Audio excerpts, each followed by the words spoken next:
যদি আমি এই দুটি প্রশ্নের উত্তর দেই, আমার মোট 4টি প্রশ্ন আছে, তাই যদি 4টি প্রশ্নের উত্তর পাওয়া যায় তবে কি আপনি ইসলাম গ্রহণ করবেন?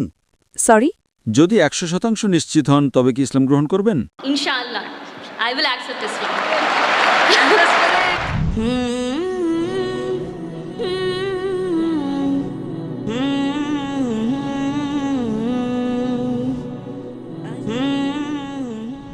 শুভ সন্ধ্যা সবাইকে। আমি প্রশান্তি দাসারি, ভারত থেকে এসেছি। আমি আসলে জন্মগতভাবে একজন খ্রিস্টান এবং আমি স্থানান্তরিত হয়েছি দুবাইতে 2011 সালের অগস্টে। এখানে আমি ইসলাম সম্পর্কে জানতে পেরেছি এবং আমার ভাইও এখানে দুবাইতে থাকে এবং সে আমাদের সবসময় বলতে থাকে আল্লাহ সম্পর্কে। আমি সত্যিই অনেক প্রভাবিত।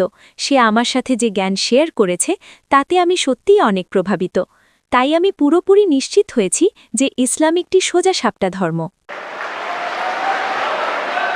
এবং আল্লাহই শুরু, তিনিই শেষ, তিনিই আদি এবং তিনিই অন্ত। আমরা সূর্যের দিকে তাকাতে পারি না 10 মিনিটের বেশি, তাহলে আমরা সৃষ্টিকর্তাকে কিভাবে দেখব? তাই আমি পুরোপুরি বিশ্বাস করি। তবে কিছু প্রশ্ন আছে যা নিয়ে আমাদের মনে সন্দেহ রয়েছে। যেহেতু আমি জন্মগতভাবে খ্রিস্টান, আমার 4টি প্রশ্ন আছে। মোট 4টি প্রশ্ন আছে ভাই জাকির নায়েকের কাছে। প্রথম প্রশ্নটি হল, ভাই, আমি আপনার ভিডিওগুলো শুনছি ইউটিউবে। আপনি সেখানে পবিত্র আত্মার সম্পর্কে কথা বলছিলেন এবং আপনি বিশেষভাবে উল্লেখ করেছেন যে পবিত্র আত্মার অস্তিত্ব আছে। তাই আমি জানতে চাই যে কোরআন অনুযায়ী ইসলামে কি পবিত্র আত্মার ধারণা আছে? এবং বাইবেলের পুরাতন নিয়মে একটি আয়াত আছে যে ঈশ্বরের আত্মা পানির ওপর বিরাজ করছিল। ঈশ্বরের আত্মা, তাহলে পবিত্র আত্মা কি আল্লাহ থেকে আলাদা কিছু? এটি আমার প্রশ্ন। বোন দুটি প্রশ্ন করেছেন। 1 নম্বর প্রশ্ন হল পবিত্র আত্মা বলতে কি বোঝায়, আর এই পবিত্র আত্মা আসলে কে কোরআন ও ইসলাম অনুযায়ী, এবং খ্রিস্টধর্মের তুলনায় এটা কেমন, এবং বাইবেল সত্যিই বলে যে ঈশ্বরের আত্মা পানির উপর বিরাজ করছিল, এর মানে কি? পবিত্র আত্মা কি ঈশ্বর থেকে আলাদা? বোন দুটি প্রশ্ন করেছেন। যদি আমি এই দুটি প্রশ্নের উত্তর দেই তবে কি আপনি ইসলাম গ্রহণ করবেন? আমার মোট 4টি প্রশ্ন আছে, তাই আপনি কি চান আমি প্রথম দুটির উত্তর দেই, তারপর আপনি বাকি দুটি প্রশ্ন করবেন? হ্যাঁ, অবশ্যই। আমি 70% নিশ্চিত হয়েছি। আমার ভাই আমার সাথে যা শেয়ার করেছে এবং আপনার ভিডিওগুলো দেখে আমি 70% প্রভাবিত। আমি 70% নিশ্চিত আমি আপনার কাছে খুবই সৎ এবং স্বচ্ছ থাকছি। তাহলে ইনশাআল্লাহ যদি 4টি প্রশ্নের উত্তর পাওয়া যায়, জি। যদি 100% নিশ্চিত হন তবে কি ইসলাম গ্রহণ করবেন? Inshallah, I will accept Islam. বোন দুটি প্রশ্ন করেছেন এবং এরপর তিনি বাকি দুটি প্রশ্ন করবেন যে বাইবেলে পবিত্র আত্মার কথা উল্লেখ আছে, পবিত্র আত্মার অর্থ কি? কোরআনে পবিত্র আত্মার যে সংজ্ঞা তা ইসলামের মতো এক নয়, কারণ খ্রিস্টানরা যখন পবিত্র আত্মার কথা বলে তারা মনে করে এটি ত্রিত্ববাদের একটি অংশ। একই সাথে 3 ঈশ্বর, যদিও ত্রিত্ববাদ শব্দটি বাইবেলের কোথাও নেই, কোথাও না। পিতা, পুত্র এবং পবিত্র আত্মা। যখন তারা পিতা বলে তখন তারা সর্বশক্তিমান ঈশ্বরের কথা ভাবেন, যেমন একজন সান্টাক্লজ স্বর্গে বসে আছেন আর পৃথিবীটা তার পায়ের নিচে। যখন তারা পুত্র নিয়ে কথা বলে তারা যীশুখ্রিস্ট বা ঈসা আলাইহিসসালাম সম্পর্কে ভাবে, যেমনটা জেফ্রি হান্টারকে কিং অব কিংস মুভিতে দেখা যায়, নীল চোখ আর সুন্দর নাকের একজন মানুষ। যখন তারা পবিত্র আত্মা নিয়ে কথা বলে তারা পেন্টেকস্টের সময় কবুতরের কথা ভাবেন, অথবা যখন যীশুখ্রিস্ট বাপ্তিস্মা নিচ্ছিলেন সে সময়ের কথা ভাবেন। কোরআনে যে আত্মার কথা বলা হয়েছে তা কি? আমি বিশ্বাস করি কোরআন এখানে প্রধান ফেরেশতা জিবরাইল আলাইহিসসালাম সম্পর্কে বলছেন। তিনি ফেরেশতাদের মধ্যে একজন, আল্লাহ সুবহানাহু ওয়া তাআলার পাঠানো। তার অন্যতম প্রধান কাজ ছিল বাণী পৌঁছে দেওয়া মুহাম্মদ সাল্লাল্লাহু আলাইহি সাল্লামের কাছে। তার আরও অনেক দায়িত্ব ছিল, তাই আমরা এই ফেরেশতায় বিশ্বাস করি। তাই আপনি যদি বলেন যে সেখানে একটি আত্মা আছে, আমাদের কোনো সমস্যা নেই, কিন্তু তিনি ত্রিত্ববাদী ঈশ্বরের অংশ নন এবং তার উভয় ভিন্ন। প্রধান ফেরেশতা জিবরাইল আলাইহিস সালাম সম্পূর্ণ আলাদা আল্লাহ সুবহানাহু ওয়া তাআলা থেকে। এমনকি উল্লেখিত বাইবেলেও এই আত্মা আলাদা আল্লাহ সুবহানাহু ওয়া তাআলা থেকে। তারা একীভূত নন। এটি গির্জার নিজস্ব শিক্ষা, কারণ ত্রিত্ববাদ শব্দটি বাইবেলের কোথাও পাওয়া যায় না। কিন্তু যদি আপনি কোরআন পড়েন তবে ত্রিত্ববাদের কথা কোরআনের দুবার উল্লেখ করা হয়েছে। সূরা নিসা অধ্যায় 4 আয়াত 171, ওয়ালা তাকুলু সালাসা, যেখানে বলা হয়েছে ত্রিত্ববাদ বলো না, ইনতাউ খায়রুল লাকুম, এটা থেকে বিরত থাকো, এটাই তোমাদের জন্য উত্তম। কোরআন বলছে ত্রিত্ববাদ বলো না, এবং একই বাণী পুনরাবৃত্তি করা হয়েছে সূরা মায়েদা অধ্যায় 5 আয়াত নম্বর 73। लक़द कफ़र लज़ीना क़ालू, সেখানে বলা হয়েছে নিশ্চয়ই তারা কুফরি করছে যারা বলে যে ঈশ্বর তিনের মধ্যে এক। সুতরাং তৃত্ববাদ শব্দটি কোরআনে দুবার এসেছে এবং উভয় স্থানেই বলা হয়েছে যে এই ধারণাটি ব্যবহার করা ভুল। কোরআনে উল্লেখ করা হয়েছে তৃত্ববাদ না বলতে, কিন্তু এই তৃত্ববাদ শব্দটি বাইবেলের কোথাও নেই। সবচেয়ে কাছাকাছি তৃত্ববাদের যে আয়াতটি বাইবেলে আছে সেটা হলো জনের অধ্যায় 5 আয়াত 7, যেখানে বলা হয়েছে স্বর্গে সাক্ষ্য দেওয়ার জন্য তিনজন আছেন, পিতা, বাক্য এবং পবিত্র আত্মা, আর এই তিনজনই এক। তো এই আয়াতটি আপনি যদি রিভাইজড স্ট্যান্ডার্ড ভার্সন বাইবেলের পড়েন, যা 32 জন উচ্চমানের খ্রিস্টান পণ্ডিত দ্বারা সংশ্লিষ্ট করা হয়েছে, তারা বলেছেন যে এই আয়াতটি গসপেল অফ জন অধ্যায় 5 আয়াত 7 একটি বাইরে থেকে ঢোকানো, এটা বানোয়াট মুদ্রার জাল। তাই তারা এই আয়াতটিকে বাইবেল থেকে বের করে দিয়েছেন। সুতরাং বাইবেলের যে আয়াতটি সরাসরি তৃত্ববাদ নিয়ে কথা বলছিল না, কিন্তু তার সবচেয়ে কাছাকাছি ছিল, খ্রিস্টান শিক্ষাবিদরাই তাকে ছুঁড়ে ফেলে দিয়েছেন বানোয়াট এবং জাল হিসেবে।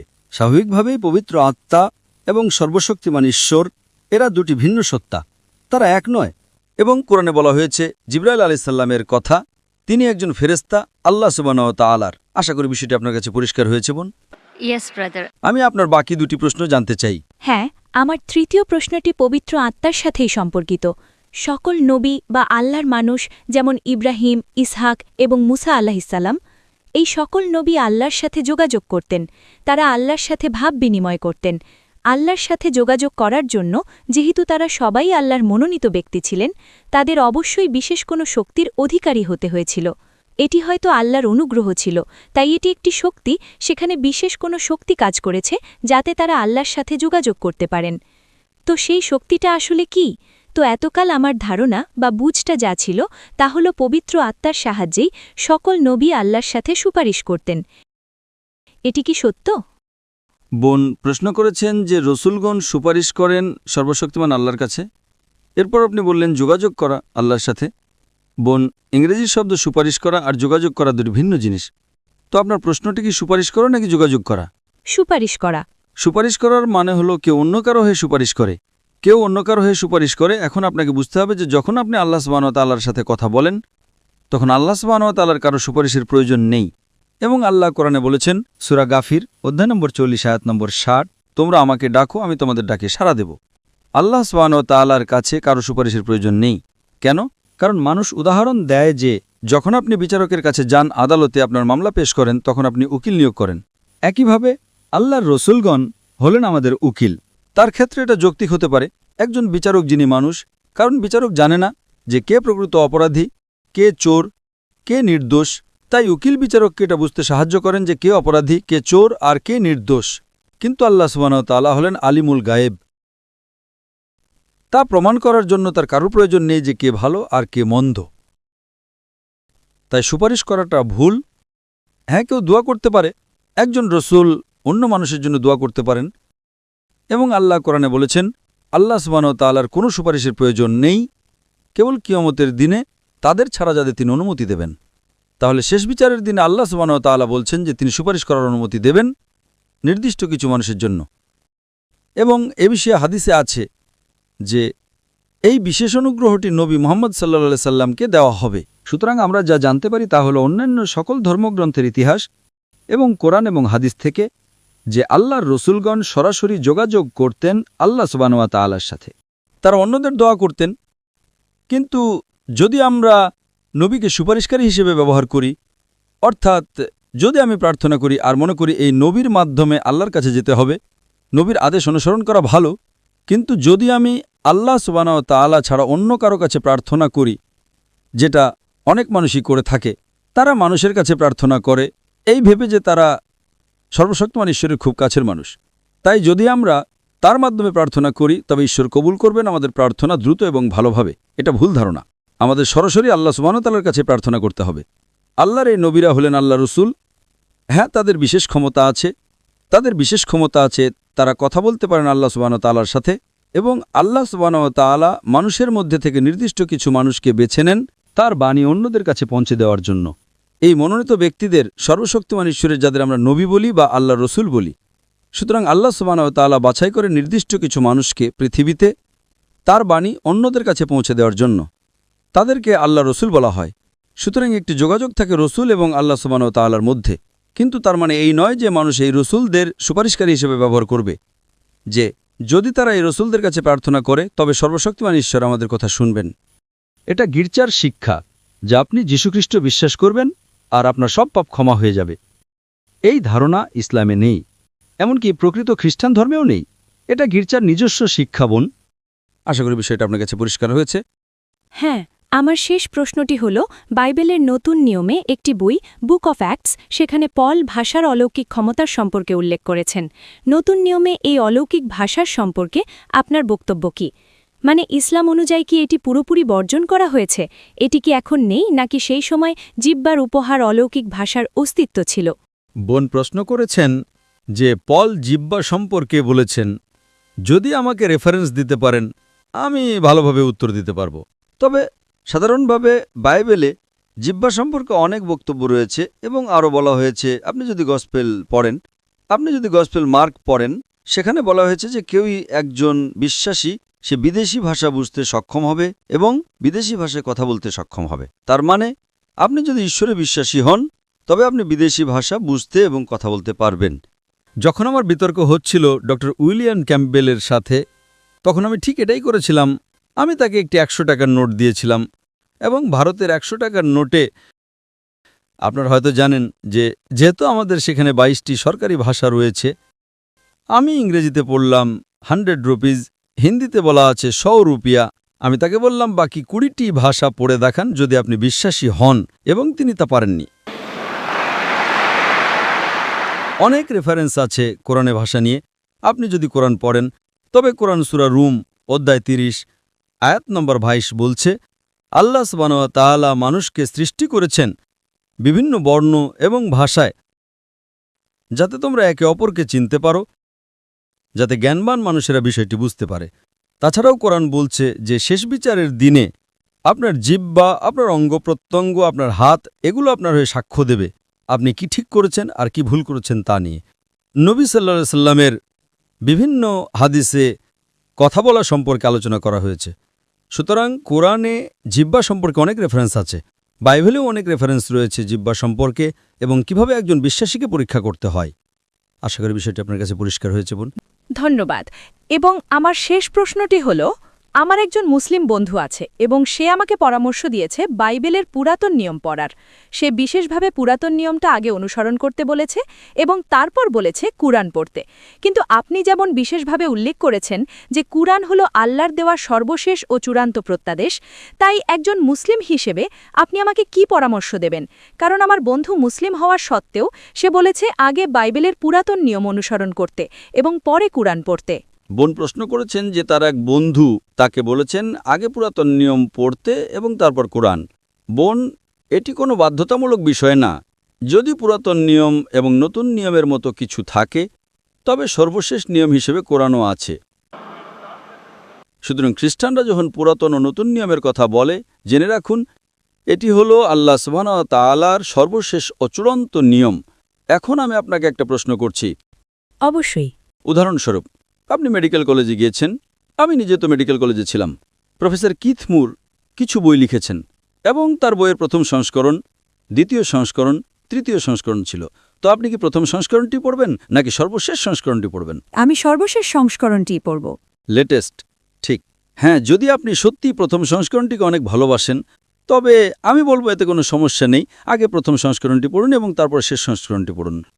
তো আপনি যদি আসক্ত হয়ে থাকেন পুরাতন নিয়মের এবং সেটা যদি আপনার হৃদয়ের খুব কাছাকাছি হয়, তবে কুরআন বলছে সূরা আল ইমরান অধ্যায় 3 আয়াত 64, তাআলাউ ইলা কালিমাতিন সাওয়াইন বাইনাকুম। সেগুলোতে একমত হও আমাদের এবং তোমাদের মধ্যে যে বিষয়গুলো মিল আছে। তখন আমি বলবো যে আপনি যদি পুরাতন নিয়মের প্রতি এতটা আসক্ত থাকেন তবে কোনো সমস্যা নেই। পুরাতন নিয়মটি পড়ুন এবং তারপর কোরআন পড়ুন। কমপক্ষে যে বিষয়গুলো মিল আছে সেগুলোতে একমত হন।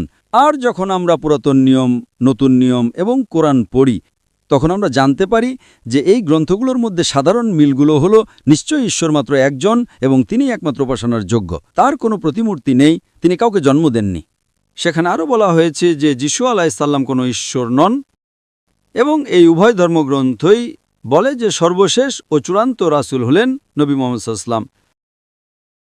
বোন, এখন কি আপনি ইসলাম গ্রহণ করতে প্রস্তুত? Of course, yes.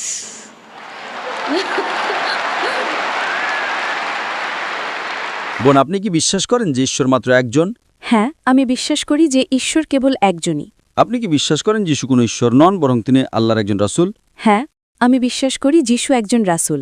আপনি কি বিশ্বাস করেন যে নবী মুহাম্মদ সাল্লাল্লাহু আলাইহি সাল্লাম সর্বশেষ ও চূড়ান্ত রাসূল? হ্যাঁ, আমি বিশ্বাস করি নবী মোহাম্মদ সাল্লাল্লাহু আলাইহি ওয়াসাল্লাম হলেন সর্বশেষ ও চূড়ান্ত রাসূল। বোন, আপনাকে কেউ কি ইসলাম গ্রহণ করতে জোর করছে? সরি? বোন, আপনাকে কেউ কি ইসলাম গ্রহণ করতে জোর করছে? না, কেউ জোর করছে না। আপনি নিজের ইচ্ছে গ্রহণ করছেন বোন। জি। কারণ ইসলামে কাউকে ইসলাম গ্রহণ করতে বাধ্য করা হারাম। এটা হারাম ধর্মের দিক থেকে, এবং অধিকাংশ দেশে এটা নিষিদ্ধ। এমনকি দুবাইকেও কাউকে ধর্ম গ্রহণ করতে বাধ্য করা নিষিদ্ধ। তো আপনি নিজের ইচ্ছে গ্রহণ করছেন বোন। হ্যাঁ, আর এই কারণেই আমি আপনাকে অনেকগুলো প্রশ্ন করেছি। MashaAllah. Out of free will. Hope, আশা করি আপনাকে কেউ ঘুষ দিচ্ছেন না। No. because in India, কারণ ভারতে যখন অনেক মানুষ ইসলাম গ্রহণ করে, তখন সিআইডি বা পুলিশ গিয়ে তাদের জিজ্ঞাসা করে, ডক্টর জাকির নায়েক আপনাকে কত ডলার দিয়েছেন? আমি তাদের বলি যে আমি তাদের আখিরাতের মুদ্রা দিয়েছি। আখিরাতের মুদ্রা যা গ্রহণযোগ্য। তো ইনশাআল্লাহ বোন, আমি আরবিতে বলবো, আপনি সেটা পুনরাবৃত্তি করবেন। ঠিক আছে। Ashhadu Ashhadu Allah Allah ilaha ilaha illallah illallah wa ashhadu wa ashhadu anna anna Muhammadan Muhammadan abduhu abduhu wa rasuluhu. wa rasuluhu. আমি সাক্ষ্য দিচ্ছি আমি সাক্ষ্য দিচ্ছি যে যে কোনো উপাস্য নেই কোনো উপাস্য নেই আল্লাহ ছাড়া, আল্লাহ ছাড়া, এবং আমি সাক্ষ্য দিচ্ছি এবং আমি সাক্ষ্য দিচ্ছি যে নবী মুহাম্মদ যে নবী মোহাম্মদ হলেন রাসূল হলেন রাসূল ও আল্লাহর বান্দা। ও আল্লাহর বান্দা। মাশাআল্লাহ বোন, আপনি এখন মুসলিম, এবং আল্লাহ সুবহানাহু ওয়া তাআলা আপনার প্রচেষ্টাকে কবুল করুন। এবং আমি আল্লাহ সুবহানাহু ওয়া তাআলার কাছে দোয়া করি যে তিনি যেন আপনাকে আরও পথ প্রদর্শন করেন, এবং ইনশাআল্লাহ আপনাকে এই দুনিয়াতে ও পরকালেও সর্বোত্তম প্রতিদান দান করেন এবং জান্নাতে স্থান দান করেন ইনশাআল্লাহ বোন। ধন্যবাদ।